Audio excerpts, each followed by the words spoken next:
like the yoga processes goes, the first that have been talked about, the different things, the 6 different things that has to be avoided. Overindulgence into activities, over endeavoring, all of those 6 activities. Verse 3, then we start talking about, all right, fine, we have talked about the avoidances, but what you have to do, that is now the verse 3. So that kind of is the sequential progression. So verse 3, we've been talking about 6 things that has to be done.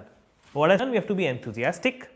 We have to be endeavoring with confidence, being patient, acting according to the regulative principles, and abandoning the associations of non-devotees and following in the footsteps of previous acharyas. These are the 6 things that have been told to be done. Now, Srila Prabhupada, as always, purport has been giving things very nicely to us in a sequential way so that we are able to digest it nicely. You know, how many courses to, is it 6 courses or 7 meal? Right? It's kind of like that.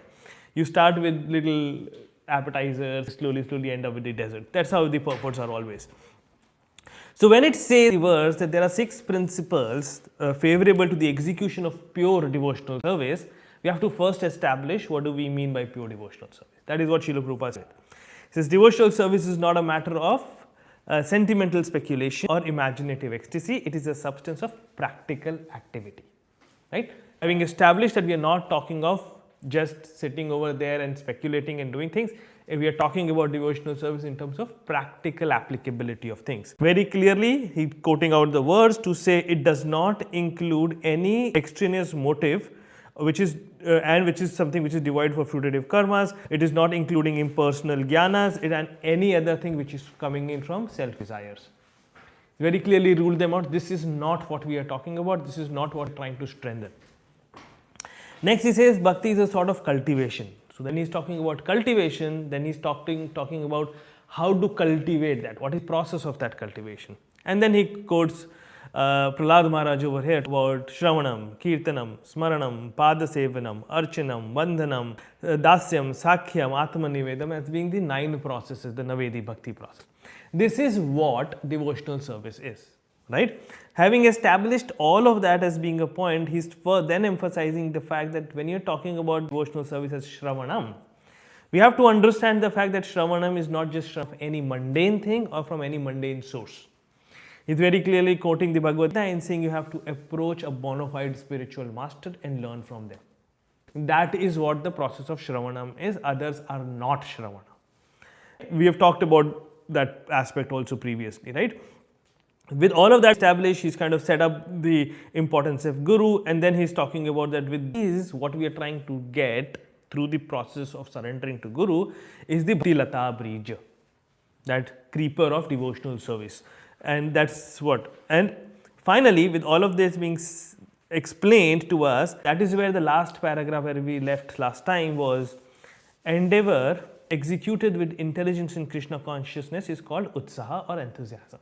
The first of the things, it was enthusiasm. Being enthusiastic of this, which has been explained so far, is the utsaha, the enthusiasm we are talking about.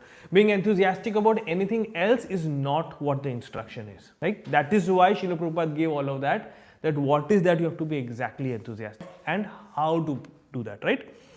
So, the devotee finds correct means by which everything can be utilized in the service of the Lord. Nirbandha Krishna Sambandhe Yukta Vairagya Uchyati. Everything has to be used in the service of Krishna, that is devotional service. So what is this? Krishna Sambandhe Yukta Vairagya. So when we are establishing relationship with Krishna, there is a vairagya, a renunciation of materialistic thought process and activity that comes in automatically. Right? The process is attachment to Krishna, to mundane materialistic things happens automatically. That is not our prime objective. Our prime objective is attachment to Krishna. And being enthusiastic for that, putting in endeavor for that, that is the instruction that we get. The executional service is not a matter of ideal meditation, but practical action in the foreground of spiritual life. Practical action towards this, towards achieving this is what is the instruction that we are getting over here. Now let's go back to the verse very quick, and before I do that and before we continue from there, so far any questions, any discussions, any realizations that anybody wants to share in this context? Anything? Yes, the first sentence that you mentioned, devotional service is not a matter of sentimentalization or romantic ecstasy. Its substance is practical activity. This is very important. I heard Prabhupada saying that, you know, uh, devotional service without knowledge or without activity is sentiment. Correct. Yes. Correct. So that is very important. You're not a sentimentalist. Yes. So two things are important, as you very rightly mentioned. Prabhupada has said this multiple times: knowledge, intelligence, and action. If you are going only for knowledge, intelligence, the jnana aspect of things, and not putting into action, that's not devotional service. If you are putting into actions without the knowledge, that's also not devotional service. Sadhana is to do services in the temple. It also includes reading of the scriptures. Both becomes important because, we have to come down and to a very important aspect. Krishna is a person. You cannot serve a person, you cannot please a person till when you don't know the person. What do they like? You cannot build a relationship till when you don't know this is a person and what qualities and what things do. I cannot just imagine a person and say, this is my friend. Even for kids who create this imaginative friend, they give a character to that friend. This is what my friend likes. This is what. Even in that speculation, there is personality. Only then build a relationship, otherwise you cannot. And when there is no relationship, when there is no personality, there can be no service. And that is what we'll talk about next coming in also is, for this knowledge is important. And knowledge alone does not help till it's not put into service, that realization of that knowledge will not come. Right? How many times can we keep talking about, India as a country is so hot. The temperature goes above 50 degrees in certain places. Very hot, very hot.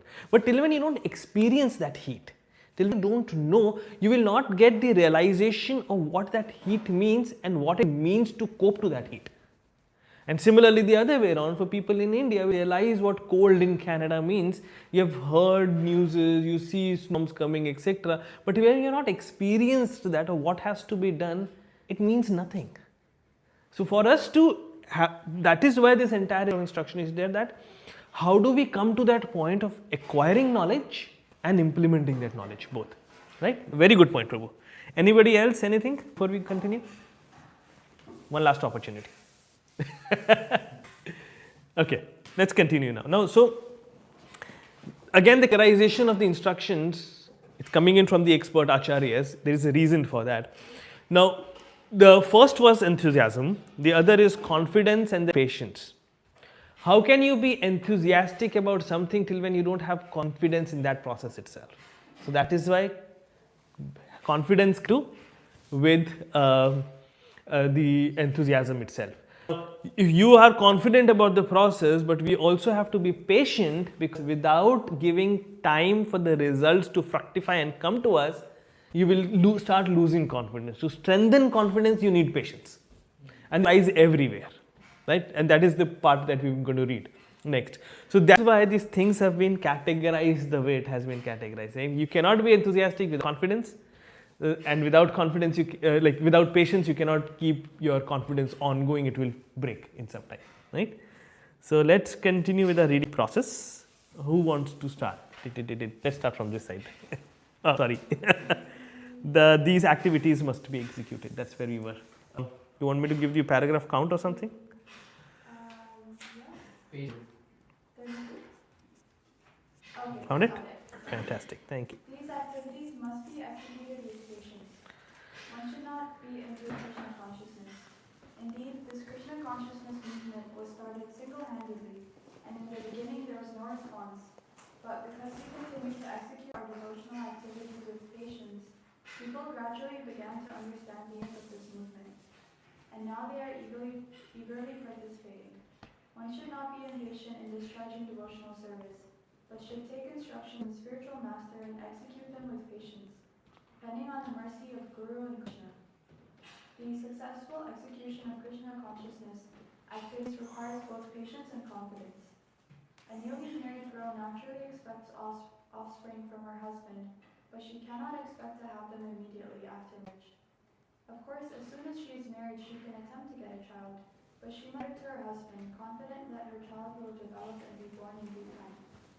Similarly, in devotional service, surrender means that one has to become confident. The devotee thinks, Avasya Rakshide Krishna. Krishna will surely protect me and give me help for the successful execution of devotional service. This is called confidence. Thank you. Thank you. So, there's two things that Srila Prabhupada is talking together because obviously they are related to each other, patience and confidence, right? So, there's this balance that we have to create, and when we are in that, we are in these initial stages of our devotion, right? So, we have to be enthusiastic, but we also have to be patient. We cannot be so enthusiastic that we lose patience, or we cannot be so patient that, okay, it's going to come, take its own course of time and not be enthusiastic in performing actions. There's a balance needed for it, right? And this is applicable for all materialistic things also. It's not without effort and patience that we achieve the results of things. And same applies over here. Srila Prabhupada is giving his own example over here. But if we reflect back to our own Krishna conscious practice so far, we'll obviously find a lot of examples within our own experience also. Srila Prabhupada is talking about this fact that when he was in India, before he went to New York, right, he was trying to league of devotees. Hardly any interest. Even when he went to New York, initially there was hardly any traction, any interest that was being generated for people to get attracted toward Krishna consciousness. He says that in so many times, it's in Prabhupada Lilamrita also, that he went to the docks to look at the ship to go back multiple times. But every time he remembered the instructions of his guru and came. He was at that point where he's like, it's not worth, let's go back. But he practiced patience. And that is what he is talking about, that initially there was no traction. So one question, if I may ask, right, and feel free to share realizations on this. Why does Krishna do this? Why does Krishna take patience? Why is it that he just does not give things immediately overnight? Oh, right, you have applied for the right job. Here's the job. Do that. To see how much you have surrendered. To see how much we have surrendered. Yes. To intensify your faith. To intensify our faith. Anything else? Any other important point? Yes. To glorify his devotees. That's also wonderful. Very good points coming in. Yes. To make people more appreciative of what they do end up getting. Fantastic. Yes. Any other point? These are all very wonderful points, and that actually does help us understand how merciful Krishna is. If we end up getting, as you rightly mentioned, if we end up getting things just like that, then you'll not appreciate it. There is this amazing thing that one devotee once was, for everything that we get, we're supposed to pay for it. For something which is more good quality, more valuable, you have to pay more for it. Right? The better thing you get, the more you pay for it. So in that proportion, we can think how much we are supposed to pay to get the most expensive thing, Krishna. Right? So that is the endeavor. So we are supposed to be making that payment. But the idea is the fact that if we just get it, and we are not to that point of full surrender and coming into the point where, where it is coming, that confidence that no matter what, Krishna will protect me. Till when we don't come to that point, but how will we come to that point? Till when we are not in danger, how will we realize that Krishna protects? So he will put us into danger sometimes. He will put us into difficult situations sometimes, because he wants us to realize that he is the protector, he is the well-wisher, he is taking care of us always. That realization will not come in. Without that realization, can we come to the point of that love for Krishna and surrender to Krishna? Oh Krishna, you are always there for me. You're always taking care, giving me so much, and that awe coming in for Krishna, that no, I want to, it's not going to come in. So the process meant difficult. There's another way in which it is said is, Maya Devi is also putting those tests in front of us. Before she releases us from her clutches and said, now you are a devotee of Krishna, I cannot touch you. Before that happens, there is a test put into it. If you fail the test, then you are still in the case, and then you're still continuing trying to come to the point of that full surrender where you can get out of that cycle, right? So that patience is needed. And patience will come with confidence that yes, Krishna is going to protect always. He said that in Bhagavad Gita. I've realized that in smaller incidents, when the large episode of things also comes, he's going to protect me even then. And we'll have again if we keep talking about, we keep reflecting into our own life, we will find many examples of that, because Krishna keeps doing that. We just have to realize it, right? Now, one, if I may ask here, right? Srila Prabhupada is talking about this example of a newly married girl and wanting a child. Any reflections on that? Why does it examples like these, which can somebody say controversial or something? Any thoughts? Let's clear that out. Let's address that elephant in the room also, if there is any. Any realizations on that? Why does he give examples like these? Yeah. So he talks about these examples because, from a Vedic perspective also, and from a very statistic perspective also, between the husband and the wife is the one who mostly ends up putting in the air first of having a child. But then it also is showing the fact that from a Vedic perspective of how things operate, right? So again, we have talked about this multiple times also. When it says, she must surrender to her husband and then the child is going to come and all, it does not necessarily mean surrender in the perspective of giving up your own identity and everything. This surrender over here is the process that is needing, is saying, okay, let's have a loving relationship and we go through it. That's also surrender in a sense, right? Without that, the process is not going to work. So examples like these might sound a little, why Srila Prabhupada talking about like this? But then he has his own reasons to do that. We have to understand the mood with which he is coming, right? Fantastic. All right, any questions? Good. Let's go to the next paragraph. Who wants to go next? You going next? It's a small paragraph, read the next. Greed. As I already explained, one should not be idle but should be very enthusiastic about distributing the regular principles. Tat karma pravartana. Neglect of the relative principles will destroy devotional service.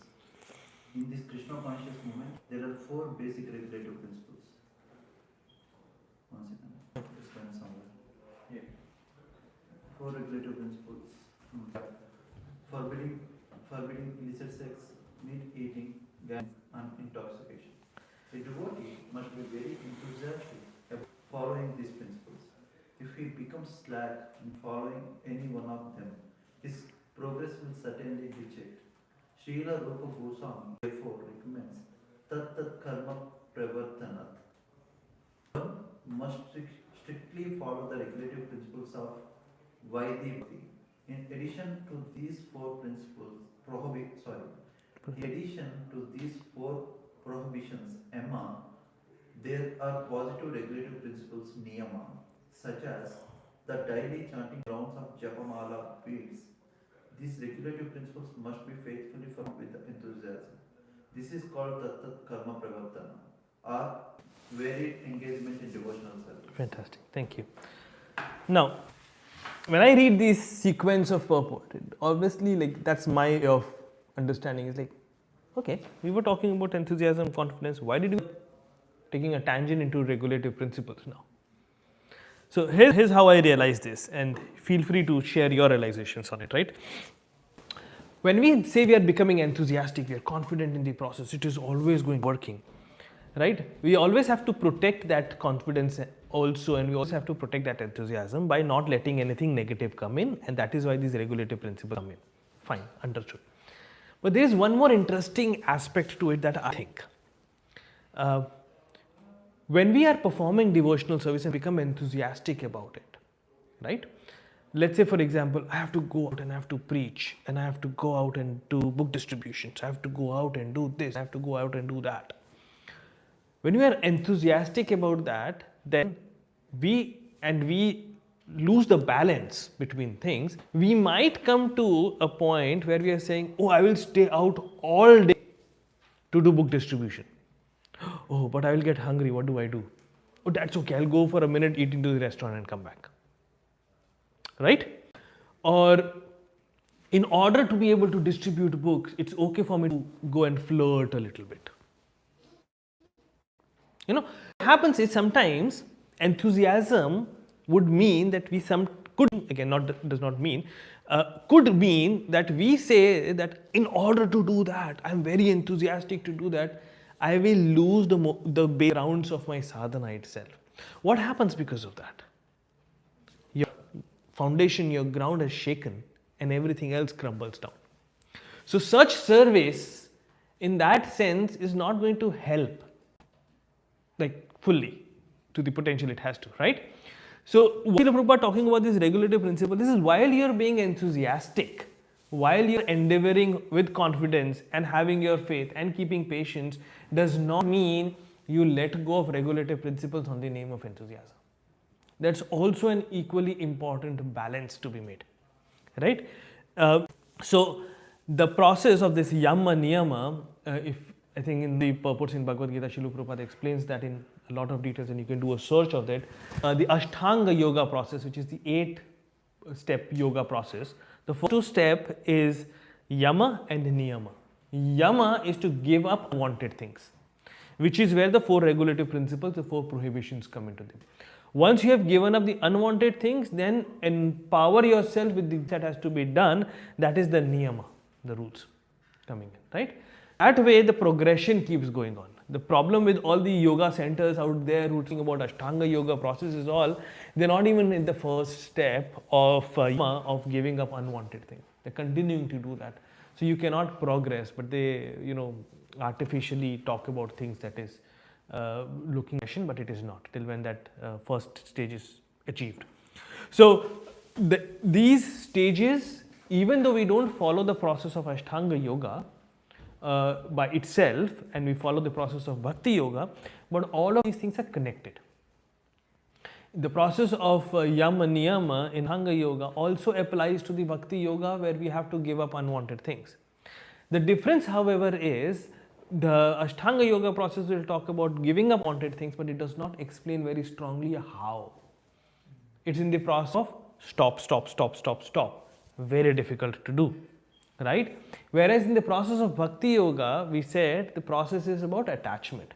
By the process of chanting, by the process of other positive things that comes under the category of niyama, it keeps cleansing our heart, and we come to the stage of nivriti, which is getting rid of the unwanted things, coming to the stage of yama in that process. The process sequence is such that we have the sadhana practice coming in from the acharyas gives us the power that Krishna is put into the process, and the acharyas have blessed in the process, so that we can come to that state rather than trying to come up by our own endeavors. Right? So that is why all of these things become relevant in that context. Right? Questions? Yes, sir. So as you stated a wonderful example of going on Sankirtan and not eating from restaurant, how do we draw a line between like following our rules and being a little fanatic towards that? So following rules, okay, let me just clarify that. Being fanatic does not mean one who follows rules strictly. Okay, one who is situated strongly in the practice will follow rules strictly, but that does not make them fanatic.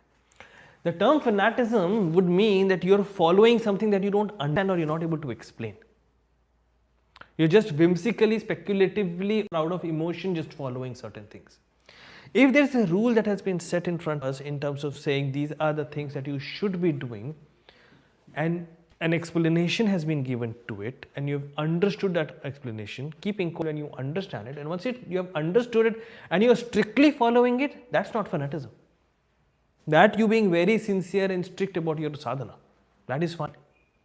Right? So if we are strictly saying no eating outside, that's not fanatic, because we understand the science behind it.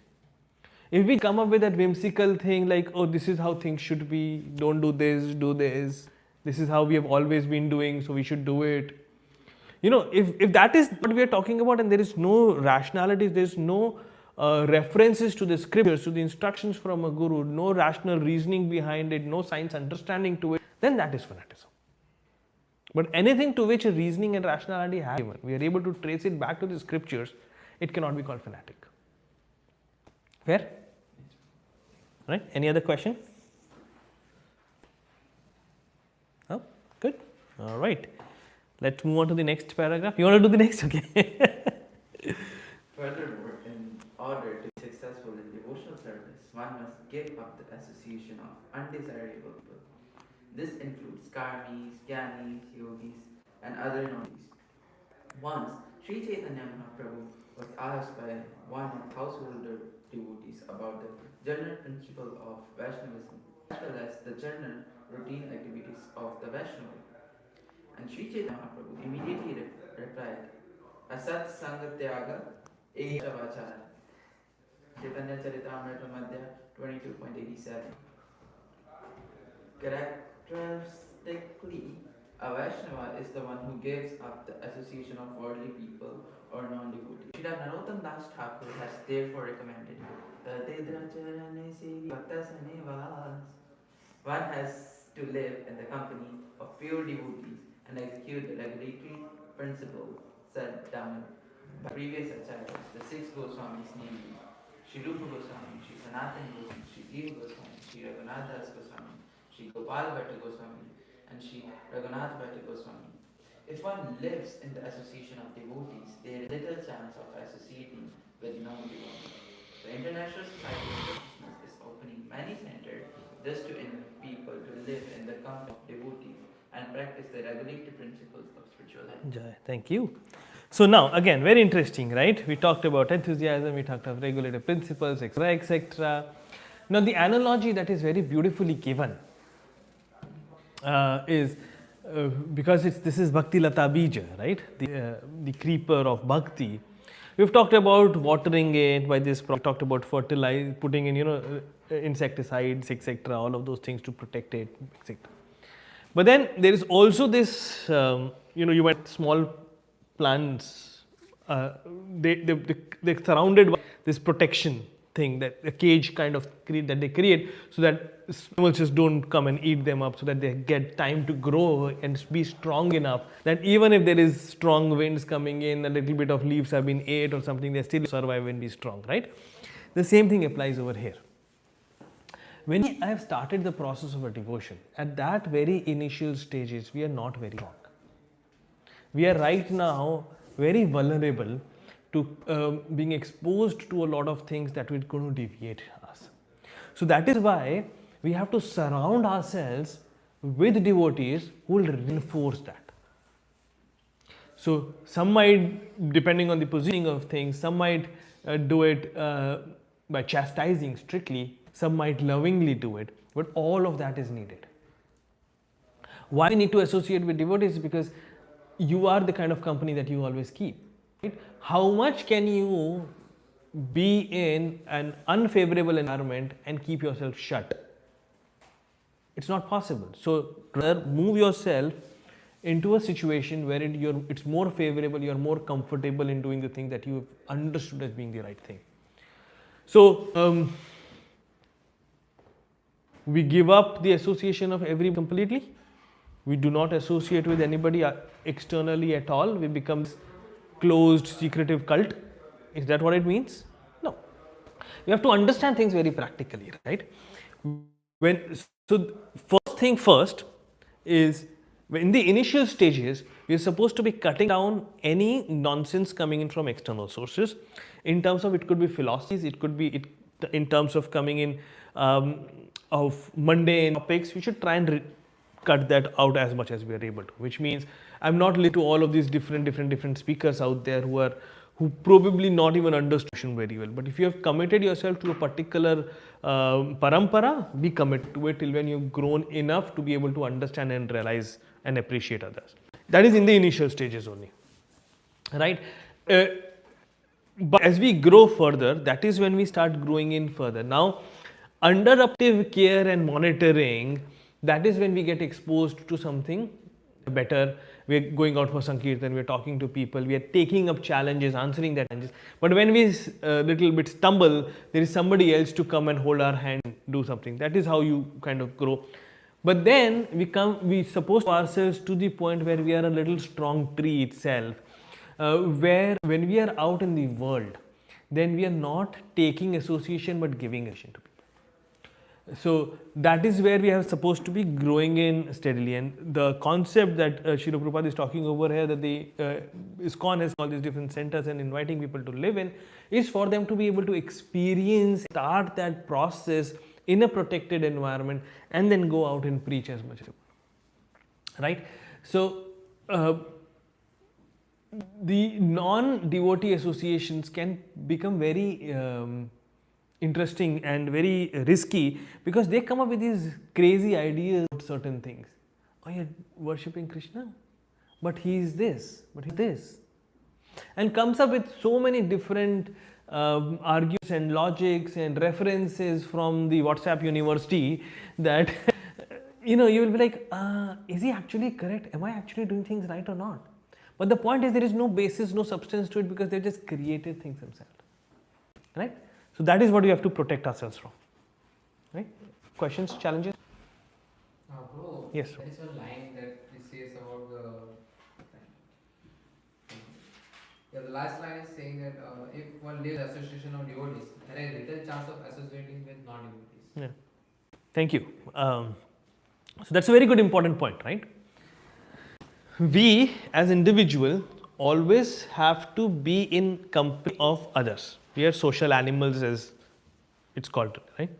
So that want of ours to interact with people, to socialize with people, to have fun, little leisure movement, little fun time, little play time, etc., etc. Why can't that be fulfilled with the association of devotees? So, for example, when I was in Noida, because I just went and met all of these amazing devotees again, we were recollecting all the things that we had done. We would sometimes go out for trips, right? Because there is this desire to go out, different places, visit. So we would go in the association of devotees. We'll rent out a bus, we'll all go together, and we will go to Jaipur. Okay, from Delhi, Jaipur is not too far away. We'll go to Jaipur. So we will go and visit Radha Govind Dev temple, Radha Gopinath. While going over there, we will have darshan of Madan Mohan also. We will have darshan of all the other temples, but we will also go and have visits to the forts and all of those things. Right? Okay, we are staying, instead of staying in a hotel, we are staying in ISKCON guest houses and prasad and all of that happening. We are doing all the sorts of fun that any other active person will be doing. So it's not a boring life, as it is called. Partings, we do parties, we do everything. But all of that association of you wanting to have a friend, you wanting to have a family, you wanting to have anything else can be fulfilled while being a devotee association also. You don't necessarily have to go out of devotee association. Your best friends can be devotees. Your family members can be devotees. The people whom you joke with and do fun with can be devotees. Like understand our relationship is based on our level of advancement, right? So Srila Prabhupada has given this information to us, which is coming in from the previous acharyas, is where are you, a kanishta, a madhyam, or an uttama adhikari, right?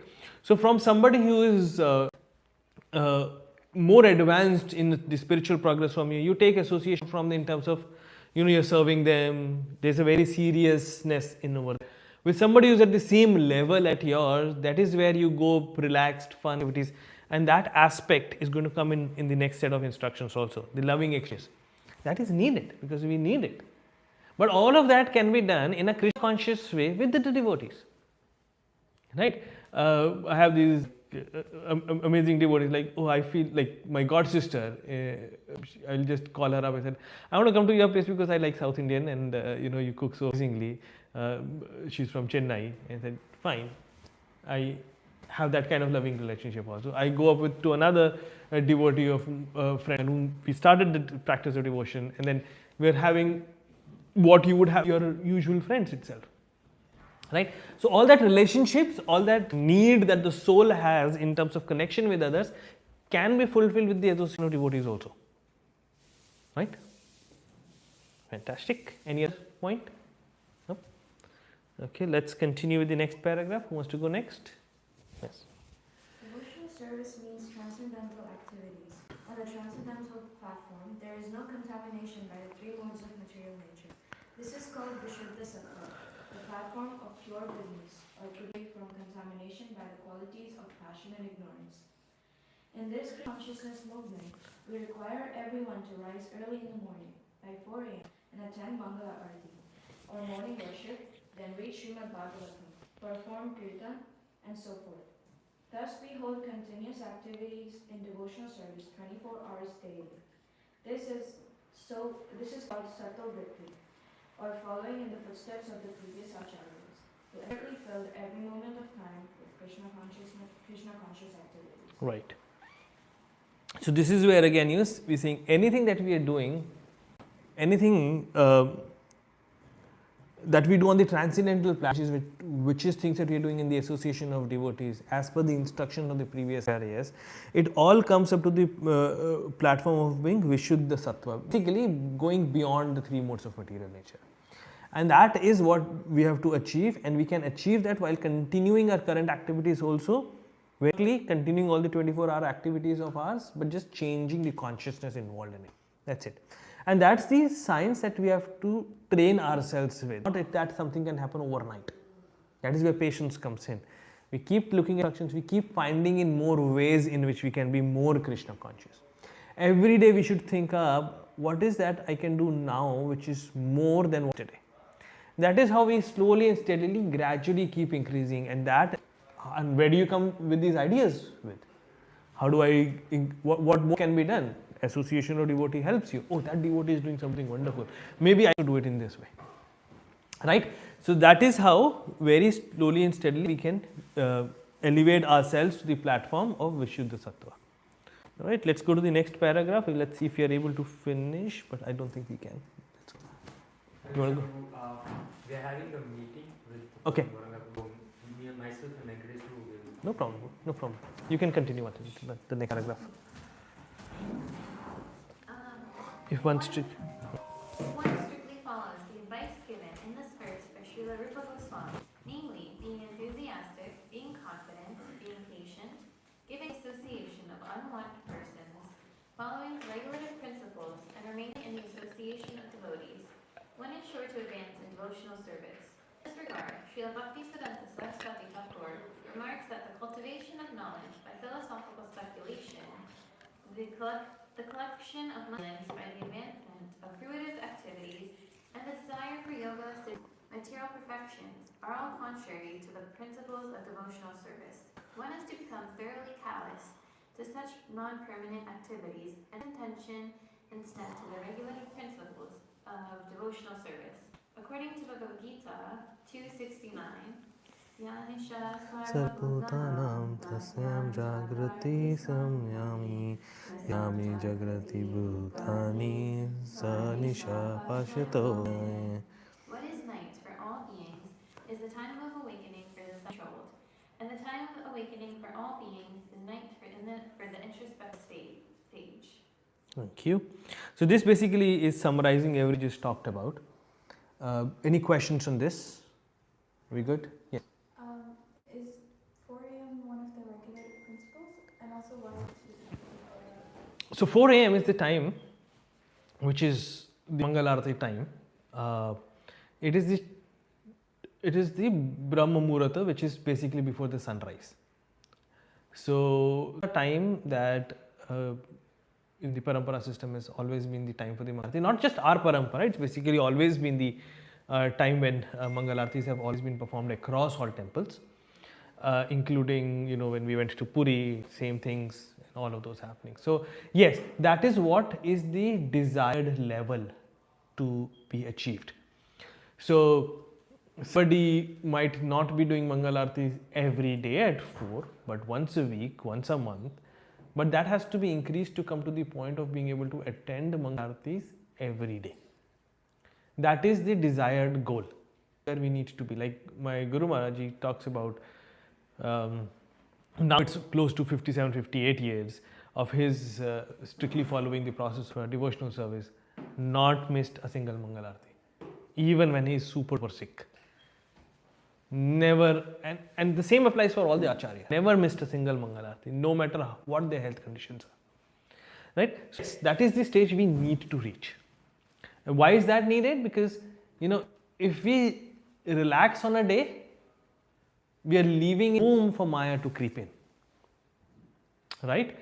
But if we are very strictly following this morning program package that Srila Prabhupada has given every day, at home or in the temple, then strength is increased to the extent that Maya has no scope to come in. Right? At this moment, because of different reasons, maybe we are not, but we should always aim for it as being. Right? Does that help? Yeah, thank you. Fantastic. Anything else? No? Okay, let's go to the next paragraph then. Engagement in the devotional service of the Lord is the life and soul of the living entity.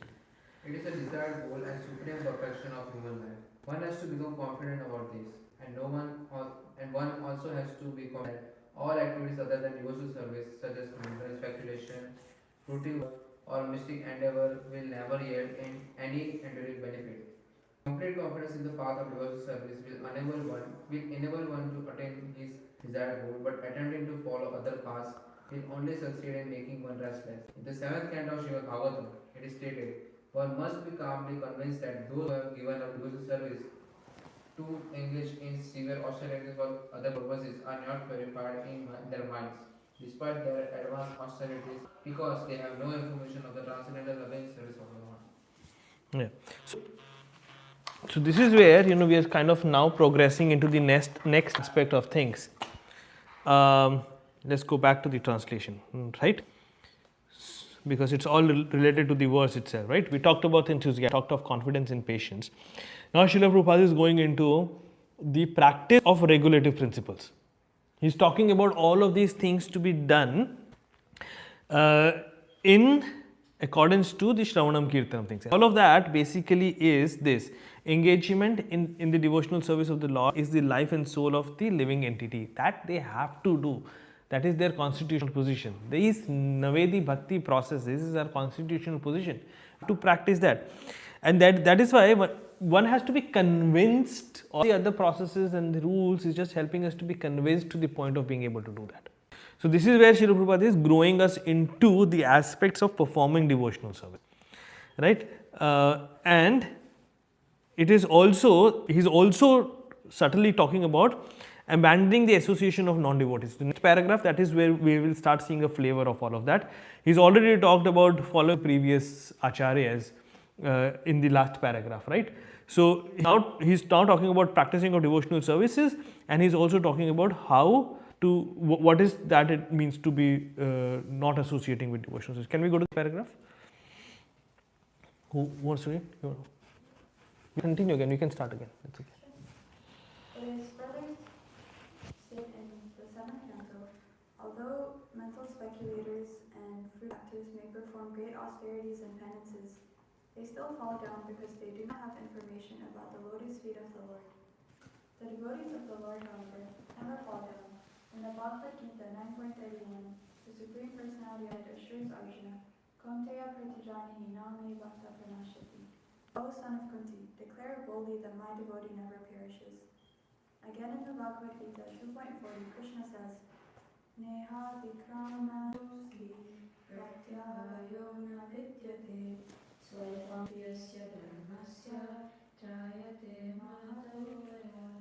In this endeavor, there is no loss or diminution, and a little advancement on this path protects one from the most dangerous type of fear. Fantastic. We can continue the next paragraph also. Let's talk about this together. What's next? Anybody? Yeah, no. Devotional services. Devotional service is so pure and perfect that one is possibly glad to ultimate success. Sometimes a person will give up his ordinary material engagements and out of sentiment take shelter of the lotus feet of the Supreme Lord, and thus begin the preliminary execution of devotional service. Even if such an immature devotee falls down, there is no loss on his part. On the other hand, what is the gain of one who executes the prescribed duties according to his varna and ashrama, but does not take to devotional service? Although a fallen devotee may take his next birth in a family, his devotional service will nonetheless resume from where it left. Devotional service is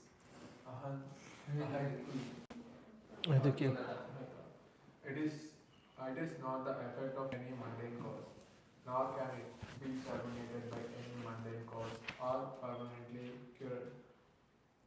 curtailed by any material Therefore, a devotee should be confident about his engagement and should not be very interested in the activity of the karmis, Yeah. jnanis, and yogis. Let me just finish the rest of the purport and then we can kind of, because Srila Prabhupada is just concluding everything now. There are certainly many good qualities among fruitative actors, philosophical speculators, and mystic yogis, but all good qualities automatically develop a character of a devotee. No extraneous endeavor is needed. As confirmed by Srimad Bhagavatam, all the good qualities of the demigods manifest progressively in one who has developed pure devotional service.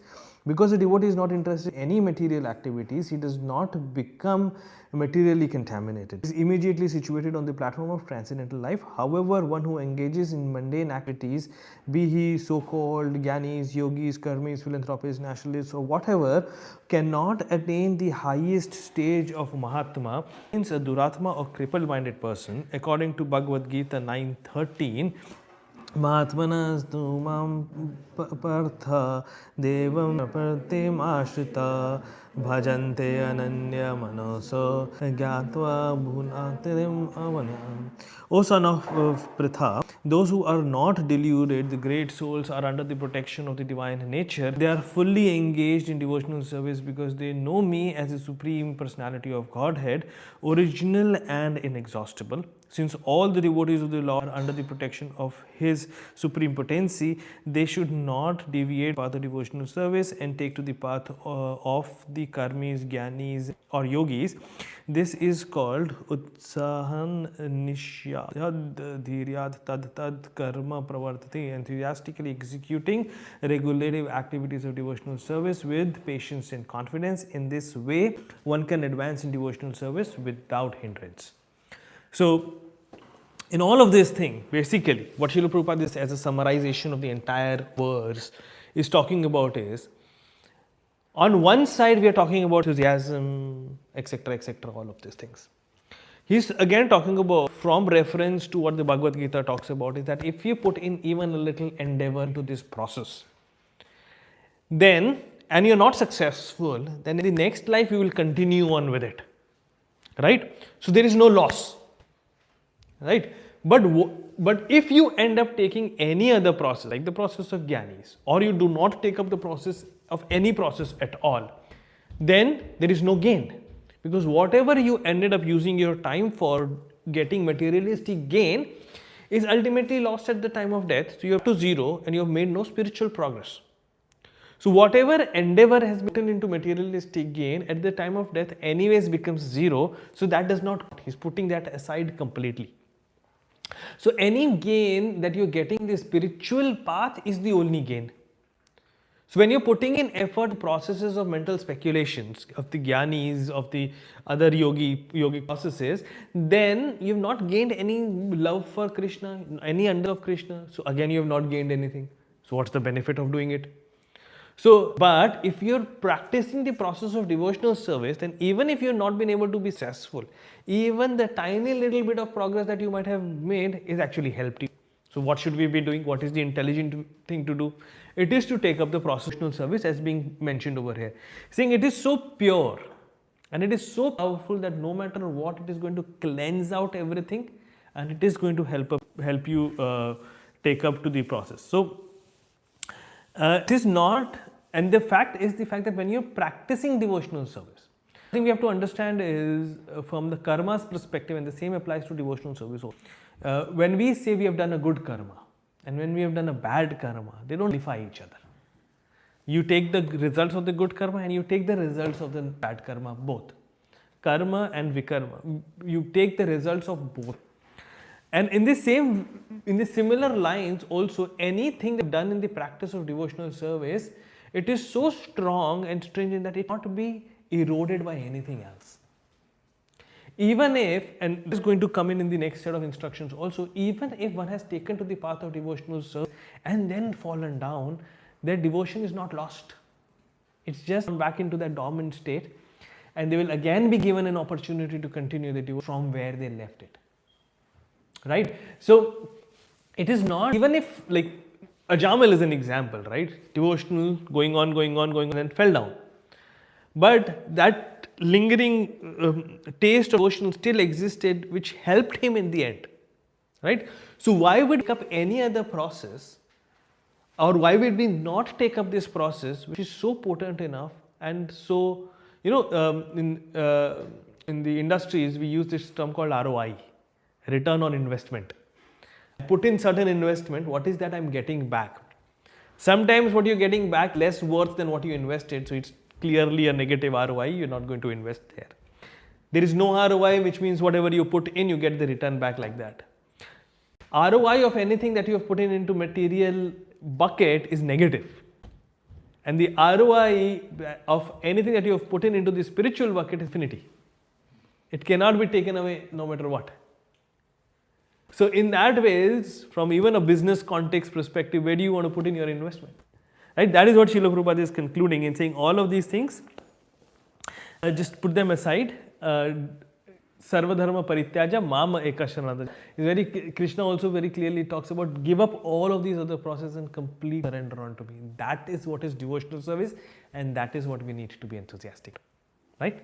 So the reason why we ran through the rest of the paragraphs was basically that summarization of everything we talked. Yes. Besides devotion Yes. it is not the effect of any mundane cause, nor can it be terminated by any mundane cause, Yes. or permanently curtailed by material interruption. Yes. So, if people do deviate from devotional service, is it because of an aparad, or is it? That is just because. Okay. So let's first talk about what the section of the purport is saying. If they deviate, they fall down, the devotion is not lost. That is what Srila Prabhupada is talking about here. But why fall down? They fell down because they somewhere weakened the confidence or patience or something else, right? Or they were not following principles of not associating with non-devotees. So something they did in order to let Maya come and grab them again, right? But that does not mean that they are lost, gone forever. There are so many such examples about Srila Prabhupada's disciples who very enthusiastically came up in the process, went away, but towards the end came back saying we made a mistake. Right? Yeah, there are some who lost for this life. Next life maybe they're going to come back again. But they have not lost the credits of devotion, basically. That's what it means. Also, so if somebody's material situation isn't favorable to executing devotional service, is it still likely that they'll still continue? If their situation currently is not favoring the practice of devotional service, they're seeing some hindrances coming in their sadhana practice, it is a test. It is a test about how much confident you are in the process and how much are you endeavoring for it. The more we try and endeavor, we'll find a way around it. Krishna will help us out. Immediately, this example came into my mind. When we fall down into quicksand, everybody knows what a quicksand is? Like that very soft sand thing, you go in and you're stuck inside it. Now, when you frantically move and try to get out of it, you actually go in deeper and deeper inside. Right? So, this devotional service, when you're in that situation, where you're finding yourself in a situation where there are situations which are not favoring your service or hindering that services, if you become frantic and go, I want to do this, you'll go further and further and get caught into that. The only way to get out of a quicksand is very tiny, continuous, consistent, gradual movements towards moving. Like you move a little bit of arm, put it on the pile of sand that came down, put in another arm, push it up, then again and again. Very tiny moves, only then you get out of quicksand. Maya is like that. So that patience and that consistency is needed because of this reason only, because we are facing those challenges. In those challenging situations, it's the test that are we being able to maintain our consistency. If we don't, then we are stuck. Right? But if we are having faith and we continue following the processes that the acharyas are giving us very nicely without disrupting things around us so much that people become rebellious against our practice itself, then we will gradually come out. It happens. Like again, you go around, you'll hear so many stories about that happening. I can give my example also. It happened. Right? No problem. Any other final question? One last we can take. Yes, bro. Prabhu, actually I have 2 or 3 questions, but Sure. I'll make it short. First of all, like, it's obvious for us about the rules and regulations that we have to follow it, and we know the importance of it, and that purity is the source. But some of the people who are lately coming to our divine dialogues or meditation party, and now I see few people there more interested, they want to buy Tulsi Kanti and they want to wear it. But at the same time, they are unable to follow the four. For them, it was from the beginning, it was like they were told to not follow these, they were told to break these 4 regulatory principles. It was like Right. for them. Right. But they want to come in, and it's more like their enthusiasm. Their enthusiasm is really nice. So what can we assist them? Just remember, when Srila Prabhupada first started interacting with the hippies and how he went about doing things. So the people you are talking about, they're far better the hippies that Srila Prabhupada was dealing with. Right?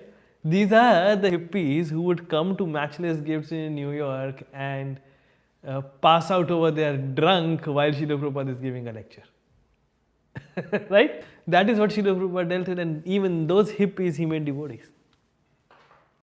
The idea, the point over here, Prabhu, is, just keep giving them a little dose lovingly. Don't let them shut down, but just give whatever you see as their appetite being, based on that, just keep giving them a little.